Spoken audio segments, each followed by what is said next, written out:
Saudações, pessoal! Sejam muito bem-vindos a mais um vídeo aqui do canal do Mentalítico. O meu nome é Bruno e hoje a gente vai misturar dois assuntos, o perdão bíblico com a mediunidade.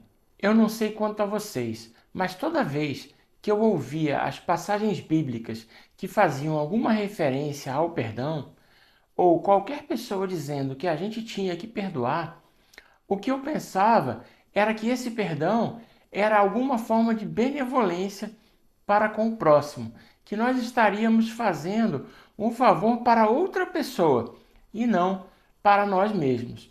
Mas alguns acontecimentos no grupo mediúnico me fizeram mudar de ideia. É claro que se a gente mantém ideias ruins e sentimentos ruins contra uma pessoa, nós estamos emanando energias negativas na direção daquela pessoa. E é muito provável que essas energias a afetem de alguma forma. Salvo se ela for uma pessoa de reta conduta, seguindo no bom caminho. Nesse caso, as suas energias provavelmente não farão efeito. Mas se ela estiver passando por alguma situação complicada, se seu padrão vibracional baixar um pouquinho, é muito provável que essas emanações que partem de você contra aquela pessoa a afetem. Então, de alguma forma, o perdão realmente é uma benevolência para com a outra pessoa, já que de alguma forma você vai deixar de emanar energias negativas em direção a ela. Mas esse é o maior benefício que ela poderá receber por você perdoá-la. E o maior beneficiado não é ela, mas é você. Tem uma frase que eu acho que foi cunhada por Gandhi, que diz o seguinte: quando você apanha um carvão para atirar em outra pessoa, o primeiro que se suja é você mesmo. E aí houve uma adaptação dessa frase que diz o seguinte: quando você apanha um carvão em brasa para atirar nos outros, é você que se queima primeiro. Por essas frases, nós podemos entender onde eu estou querendo chegar, certo? Mas Jesus também nos disse que a nossa boca só fala daquilo que o coração está cheio. Ou seja, se eu estou emitindo energias negativas na direção de alguém, falando mal dessa pessoa, praguejando contra ela, é porque dentro de mim eu estou com energias ruins também. Eu não consigo emitir energias diferentes das que existem dentro de mim. Eu estou cheio daquilo que eu estou emitindo. Se eu não tivesse cheio disso, eu não poderia emitir energias negativas para alguém. Eu não posso emitir algo que não está dentro de mim. Eu não posso emitir o que eu não possuo. Esse é o primeiro raciocínio que faz com que a gente pense que ao não perdoar, nós estamos fazendo mal a nós mesmos. E aí a gente já equipara as coisas com uma desvantagem contra a nossa pessoa. Por quê? Se eu estou emitindo energias negativas, ela pode alcançar ou não a outra pessoa, mas ela já me alcançou, uma vez que ela está dentro de mim e saiu de mim. Então, isso significa que antes que eu possa alcançar a outra pessoa com as minhas vibrações, eu já me prejudiquei. Independentemente de alcançá-la, eu já estou me prejudicando. E isso é algo muito difícil da gente perceber. Com o tempo, a gente começa a notar que, conforme nós vamos pensando coisas ruins, nós vamos nos sentindo mal. Mas normalmente é uma percepção que, pelo menos para mim, só veio com a idade. E apesar de eu perceber que eu estou me sentindo mal por estar com pensamentos negativos, isso não significa que eu consiga mudar os meus pensamentos. É uma luta interna que eu travo contra mim mesmo para conseguir mudar a forma como eu estou pensando, mudar a minha vibração e passar a me sentir melhor. O mais provável é que eu continue com sentimentos negativos e com o passar do tempo eles vão se amenizando e aí eu começo a melhorar, mas costuma demorar um pouco.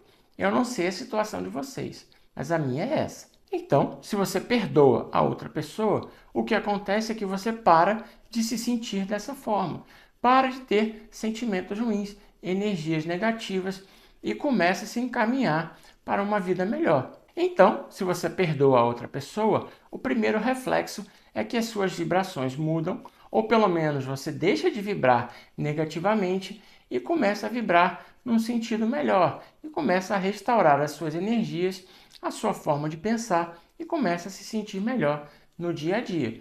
Por outro lado, enquanto você remoe os sentimentos ruins, direciona ele para as outras pessoas, você é o primeiro a receber esse sofrimento. Tem uma passagem bíblica de Jesus que diz mais ou menos o seguinte: vá e reconcilie-te com teu irmão enquanto está a caminho com ele, para que ele não te denuncie ao juiz. E foi só depois de diversos atendimentos no grupo mediúnico que eu comecei a enxergar essa passagem com outros olhos. Por que ir e me reconciliar com meu irmão enquanto eu estou a caminho com ele, para que ele não me entregue ao juiz? Eu sempre entendia essa passagem de forma que os sentimentos negativos daquela pessoa iriam me afetar do outro lado, uma vez que eu morresse. E isso é uma verdade. No livro Voltei, o irmão Jacó comenta sobre esse aspecto quando ele desencarna, que o desencarne dele está sendo mais difícil porque muitas das pessoas que lá estão, no velório dele,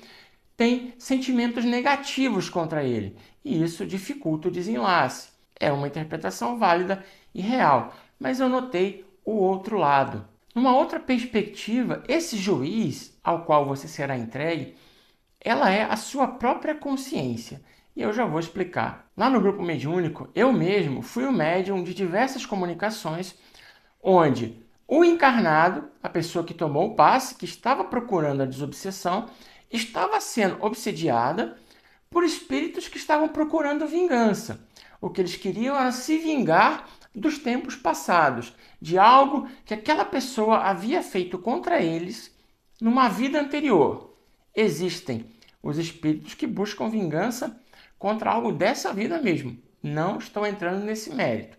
Estou me referindo aos espíritos que buscam vingança de algo que foi feito na vida anterior. Então veja bem, as duas pessoas, às vezes mais, o encarnado e o desencarnado, viveram juntos num tempo passado. E aí, o que agora está encarnado deu fim à vida daquele que ainda está desencarnado.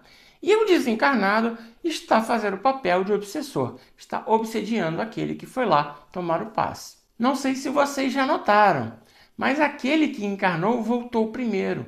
O agressor retornou primeiro à vida. Ele encarnou antes daquele que foi agredido.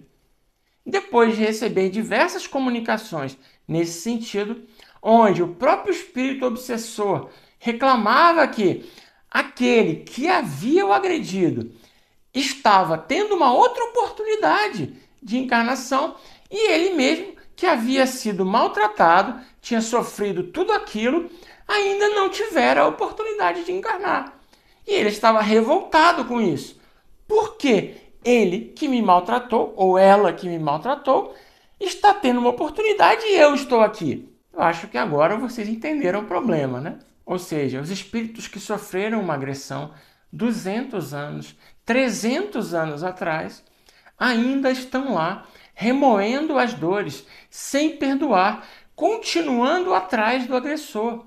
Eles passaram esse tempo todo lá, de alguma forma, indo atrás dessa pessoa, ou sofrendo no umbral, eu não sei o contexto, mas eu sei que, uma vez que essas pessoas estavam encarnadas, eles passaram a obsediá-las. Um dos casos específicos era de uma mulher que estava no umbral, e quando a adversária dela teve um filho, nesse momento, entidades inferiores foram até o local que ela estava, resgataram ela de lá e colocaram ela para obsediar a encarnada que estava com o filho agora, porque a dívida entre elas tinha relação com essa criança. Isso significa que, pelo contexto que ela narrou, ela estava mais ou menos há 100 anos lá no lodo, quando foi resgatada por entidades inferiores para usá-la para obsediar alguém. Então veja bem, eu tenho reparado que em muitos casos, aquele que foi agredido, por não se esquecer, por não perdoar, por ficar remoendo a situação, esperando um momento de vingança, essa pessoa muda a sua vibração e acaba indo para locais de sofrimento e passa muito tempo lá. Enquanto o outro, aquele que bateu, aquele que agrediu, ele já teve uma oportunidade de corrigir os seus próprios erros. E aí tome muito cuidado, porque essa situação pode te levar a um raciocínio equivocado. Há um ditado que diz que aquele que bate não se lembra, mas o que apanha nunca esquece. E isso é uma verdade. Aquele que agride normalmente não se lembra. Esse que agrediu, uma vez chegando do lado de lá, muito provavelmente não estará numa boa situação. Vai passar por um momento ruim, vai purgar tudo o que aconteceu, provavelmente vai revisitar todas as besteiras que fez e vai se arrepender. Uma vez que ele se arrependa, ele vai muito provavelmente procurar melhorar isso. E aí eu não estou falando daqueles casos extremos. Estou falando de pessoas normais que agrediram as outras por erros, cometeram erros devido às circunstâncias. E aí essas pessoas, por se arrependerem, vão pedir outra oportunidade. No momento do arrependimento, é muito provável que a sua vibração comece a mudar. Já o que não vai acontecer com aqueles que estão buscando a vingança. Eles vão ficar naquela monoideia, no pensamento compulsivo, baixando seu padrão vibracional, mantendo-se numa área tenebrosa, numa área trevosa. E essas comunicações me impressionaram bastante. E um dia eu comecei a entender melhor o porquê de nós termos que perdoar os outros. Porque Jesus é tão enfático nesse sentido. Porque ele sabe o que nós vamos sofrer. E aí o que acontece? Vamos supor que esse que agora está encarnado, que foi a pessoa que agrediu, esteja sofrendo as consequências dos seus atos. Ou seja, a lei permite que ele seja obsediado. E eu já vi casos em que a pessoa era obsediada exatamente nos pontos em que ela havia ferido a outra. Por exemplo, se ela havia ferido o coração fisicamente da outra pessoa, era permitido que o espírito obsessor agredisse o coração do encarnado. Se uma pessoa houvesse tirado um membro do desencarnado, era permitido que o desencarnado atuasse para tentar tirar um membro daquela pessoa, que agora está encarnada. Eu recebi casos assim por diversas vezes. A permissão que o espírito desencarnado tem, o que lhe é tolerado fazer, é justamente na área em que ele foi agredido. É impressionante como isso é uma realidade. E vamos supor que aquele desencarnado consiga de fato o objetivo dele, que é devolver a agressão para a pessoa que o havia maltratado numa vida anterior, agora encarnado. O encarnado, se ele não souber quem fez aquilo contra ele, ele vai sofrer e simplesmente está livre, está quite com a lei. Mas uma vez que os dois estejam encarnados juntos e aquele que fora uma vez agredido agora se vingue, os papéis vão se inverter. O que agora foi agredido vai se sentir no direito de se vingar. E aí a situação vai se inverter.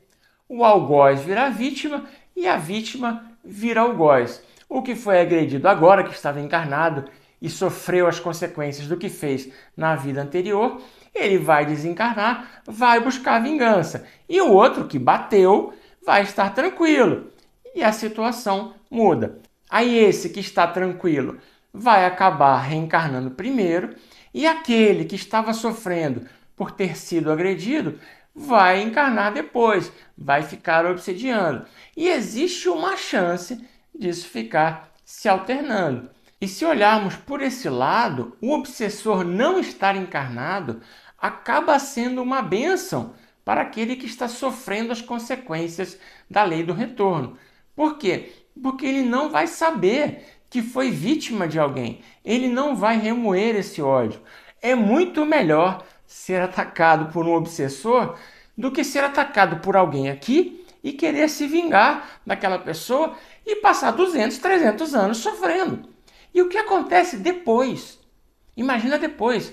Depois que você se vingou, você ainda terá que se arrepender, depois terá que reparar, e aí você vai fazer um planejamento reencarnatório, vai nascer e vai passar por uma situação de vida onde você terá que responder por tudo aquilo que você fez. Então, não me parece uma boa situação desencarnar com ódio de alguém e ficar perseguindo aquela pessoa. parece uma ideia muito ruim. E eu só fui ter a noção dessa situação na hora que eu estava lá dando as comunicações. E um certo dia veio um estalo. Então, assim, eu não sei se vocês já pensaram sobre isso. Eu espero que esse raciocínio ajude vocês a mudar de ideia a respeito disso, como está me ajudando a mudar o meu pensamento. Então, eu espero que o vídeo tenha ajudado, espero que vocês tenham gostado. Se gostaram, por favor, se inscrevam, ativem o sininho, deixem um comentário e cliquem no joinha para ajudar a divulgar o vídeo. E se der, compartilhem com os amigos e familiares para ajudá-los no que for possível e ajudar a divulgar também a doutrina espírita. Um grande abraço, fiquem bem e até o próximo vídeo.